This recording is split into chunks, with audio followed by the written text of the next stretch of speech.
Hello, ma'am. Hi. So, ma'am, what do you do for your living? I'm basically training manager in physics वाला. Training manager, ma'am. वो कैसे? Sales से.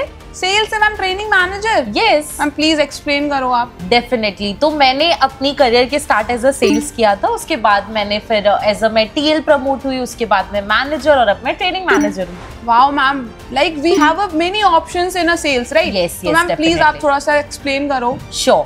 तो लोगों के ये मिसकंसेप्शन होता है कि सेल्स के बाद ग्रोथ रुक जाती है, बट सेल्स के अंदर मल्टीपल ऑप्शंस है. जैसे कि आप ऑपरेशंस में जा सकते हो, आप मार्केटिंग में जा सकते हो, आप एज अ ट्रेनर काम कर सकते हो, आप एज अ क्वालिटी काम कर सकते हो. और कई बार ऐसा होता है कि स्टूडेंट ने अपने करियर की journey as a BDA start की होती है और वो वीपी तक पहुंच जाते हैं.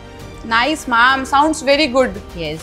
And ma'am what about the salary part? Salary से सबसे ज्यादा यहाँ पे मिलता है इंसेंटिव. ये आपके ऊपर डिपेंड करता है. तो सेल्स के अंदर इंसेंटिव बहुत ज्यादा होते हैं. Nice ma'am, nice. यस.